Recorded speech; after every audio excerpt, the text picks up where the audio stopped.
दृढ़ आत्मबले पंगु लंघयते गिरे जो आत्मबल को जब दृढ़ करिथबो ताले कर्मबलटा तुमर बड़ दिसिबो। सेतिपई कहा जाय जे सूर्योदय रे उठिले भाग्योदय उठे। सूर्य उदय पूर्व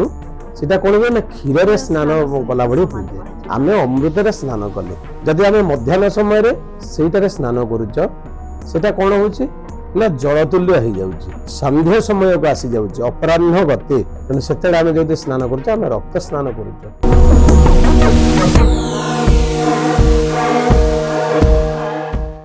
गुरुजी आपण को हम कार्यक्रम को स्वागत धन्यवाद। डिप्रेशन आजिका डेट रे बहुत कॉमन प्रॉब्लम प्राय समस्तंकर किछि ना किछि मानसिक अवसाद रहउछि से माने स्ट्रेस रे रहउछन्ती डिप्रेशन रे रहउछन्ती तो गोटे कॉमन सजेशन से मानन को दिया जाय थाए आमे माने मध्य दे थाउ जे मेडिटेशन करंतु ध्यान करंतु किंतु गोटे साधारण लोक पुणे समस्तंक ठारू जाने मेडिटेशन करबा जरूरी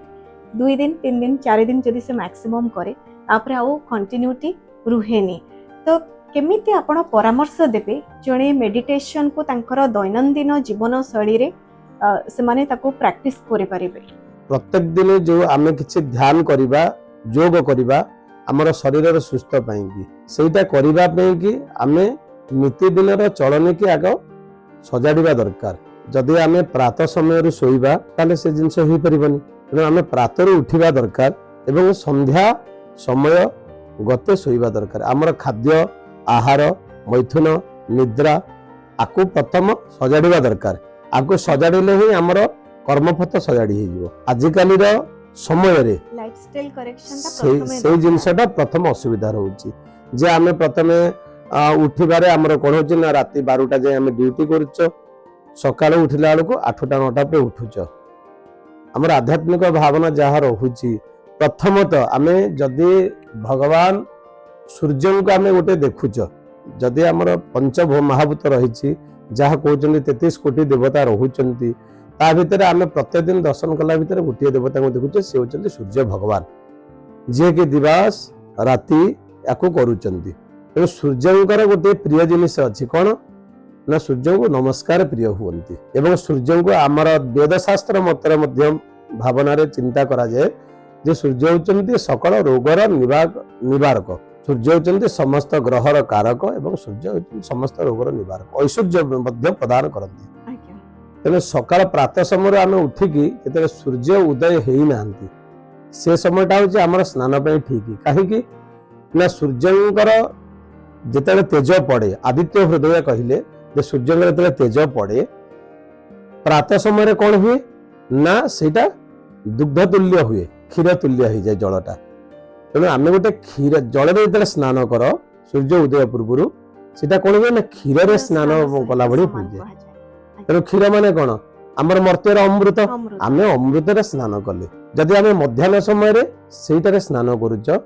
सेटा कौन होची ना जल तुल्य हो जाउची। सूर्य किरण अनुसार जल हो गला तो से जल रे आम स्नान कले किंतु आमर जदि संध्या समय को आसी जाउची अपराह्न गते सेटा कौन हो जाउची ना आपनकर आदित्य हृदय प्रमाण अनुसार सेटा रक्त तुल्य हो जाउची। तेणु सेतेडा आम जदि स्नान करूच आम रक्त स्नान करूच। तेणु ये जो तीनोटी जिनिस आपण देखिले आम जदि अमृत रे स्नान करिबा आम जदि जल रे स्नान करिबा आम जदि रक्त रे स्नान करिबा तो भिन्न फल निश्चय मिलिबो एवं भिन्न भावना मध्य मिलिबो। कारण आमे जहा भोजन करिबा आमर चिंताधारा से प्रकार रहिबो आमे जहा ग्रहण करिबा आमर चिंताधारा से प्रकार रहिबो। सेति पई कहा जाय जे सूर्योदय रे उठिले भाग्योदय उठे। निश्चिंत दृढ़ आत्मबले पंगु लंघयते गिरे साधारण रे कहा जाय थाय जे आत्मबल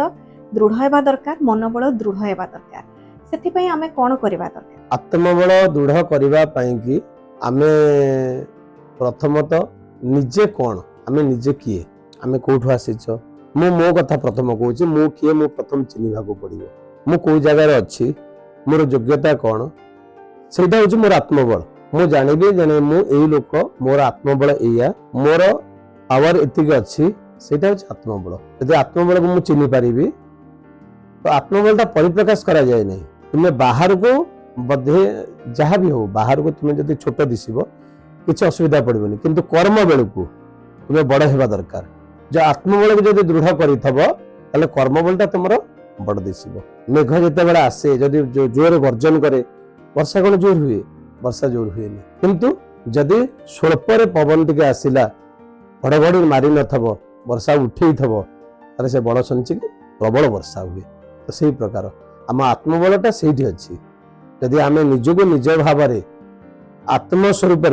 चिन्ह पारिबा आमे किए आमे कौन करिपरिबा हमर दक्षता कौन अच्छी तो आत्मबल दृढ़ हो गला सेठी आमे समस्त कार्य को अंगलंघन करिपरिबा किछि असुविधा नहीं एवं से आत्मबल को चिन्हवा हेले तुम कर्मपथ दृढ़ होगा दरकार। गोटे कथार अच्छी भागवतर मध्य कही सेवा कार्पण्य भक्ति बड़े किबा असाध्य मोहि तले सेवा करवा दरकार एमती ना कार्पण्य विहित कृपण विहित सेवा जोटा कि किसी कारक नथबो किसी मन रे कामना नथबो एटा कले मते एटा मिलिबो तो सेटा तो हमर कामना वासना रही गला ना तेणु प्रथम निजको निजे चिन्हवा दरकार ताले निश्चिंत आत्मबल बढ़िबो एवं आमे पंगुलंघन निश्चिंत करि परिबा जो कार्य पे लागि थबा से कार्य निश्चित होई परिबो। मन जदि खुशी रहे ताहले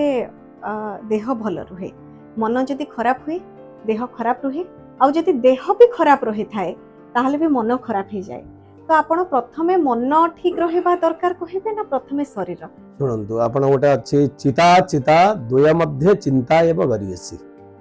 चिंता ज्वलनं सजीव चिता ज्वलनं निर्जीव मन गोटे साधारण जिनिस गोटे लोकटे मरी जाइए ताको आपण लेकिन कौन कले ना दाह करेंगे दाह कले अग्नि रे पकईदे से लोकटा तो मरी जाइए से जड़ीदे किंतु गोटे भल लोकटे चलती लोकटे तार शरीर बल अच्छी बहुत पावर अच्छी मनोबल भी अच्छी किंतु ताको जदि गोटे चिंता ग्रासी गला से भितर मरीज तेणु चिंताटा ही बलियान यदि चिंता गोटे मनुष्य मन मुंडे रहिबो से भितर मरीगला बाहर मरिबा दरकार नहीं जे भितर मरीगला से बाहर तो सब पलटि गला ना चिंताटा निश्चिंत करियसी तेणु चिंता को प्रथम परित्यज्य कले मनुष्यर बाह्य चिंता किसी मनुष्य को लागबनी से भितर स्ट्रंग थबो ना बाह्य चिंता तार कौन करिवो जड़े भितर स्ट्रंग अच्छे ताको जड़े बाड़िया को आसुची से ताको रोकी परिवो ताको न बाड़ाऊ ताको तो रोकी परिवो जे मते तो बाड़ा ने बोली किंतु जहार भितर कंपुथब नहीं मुझे रोकी पारि मु तो भितर दुर्बल अच्छी से बाड़िया को आसिले कौन कर दौड़ ना पड़ धर्म अर्थ काम मोक्ष जेकोसी पूजा पाठ बा कर्म अनुष्ठान जितेबाला हुए संकल्प रे एटा निश्चित थाए साधारण जीवन रे आपण एहा को किपरि देखंती धर्म अर्थ काम मोक्ष ये होचंती चारोटी पीढ़ी बा चारोटी बासना ओडिशार बड़ ठाकुर जगन्नाथ धाम रे मध्य आर स्वतंत्र उदाहरण दिया जाए भगवान जितेबाला जगन्नाथ बसिचंती तांकर चारोटी द्वार अच्छी गोटे सिंह द्वार प्रथम पूर्व द्वार गोटे रही आपणकर अश्वद्वार गोटे व्याघ्र द्वार गोटे हस्ती द्वार ये होचंती धर्म अर्थ काम मोक्षर प्रतीक धर्म भावना कौन ना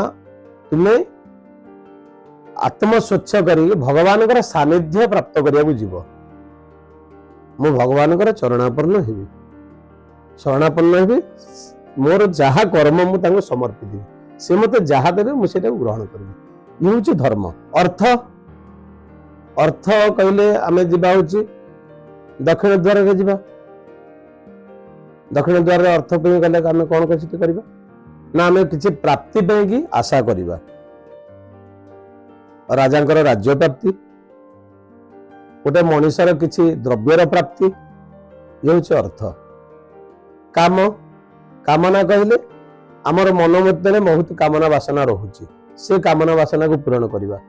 आज आमर मन करा जो गोटे राजा हबार कामना अच्छी काली सकाले मंत्री हबार कामना अच्छी ये कामना वासना पूर्ण करा गले आम पश्चिम द्वार को जीवा एवं मुख्य मुख्य कहले आमर समस्त कर्म करी मध्य से कर्मर फलटा को आमर सानिध्य आम आत्मार सानिध्य पे व्यवहार करवा आम शरीर सानिध्य दरकार प्रभु मु जहाँ कर्म करुच्ची से कर्मर फल मत भी किसी दियनि मो कर्म अपकर्म को काढ़ी नियो मते सुकर्मर फल किसी दियो जोटा कि मु वर्तमान ବଞ୍ଚିଥିବା ହିସାବରେ ସମାଜରେ କିଛି କଲ୍ୟାଣ କରେ ଏବଂ ମରିଗଲା ପରେ ମୋର ଆତ୍ମା ଆପଣଙ୍କ ସାନ୍ନିଧ୍ୟରେ ବା ଆପଣଙ୍କର ଚରଣ କମଳରେ ସ୍ଥାନ ପାଉ। ଏଇଟା ହେଉଛି ମୁଖ୍ୟ ପ୍ରାପ୍ତି, ଯୋଉଟା କି ଆମର ଓଡ଼ିଶାର ବଡ଼ ଠାକୁର ଜଗନ୍ନାଥଙ୍କ ପାଖରେ ଉଦାହରଣ ସେ ଦେଇଛନ୍ତି। ତାକୁ ଆମେ ବୁଝିବା ଦରକାର। ଧନ୍ୟବାଦ ଗୁରୁଜୀ, ଆମକୁ ଏତେ ସମୟ ଆପଣ ଦେଲେ ଆଉ ଆପଣଙ୍କର ବାର୍ତ୍ତାରୁ ନିଶ୍ଚିତ ଭାବରେ ଆମର ଭିଉଅର୍ସ ମାନେ ମଧ୍ୟ ଉପକୃତ ହେବେ। ନିଶ୍ଚିତ, ଧନ୍ୟବାଦ।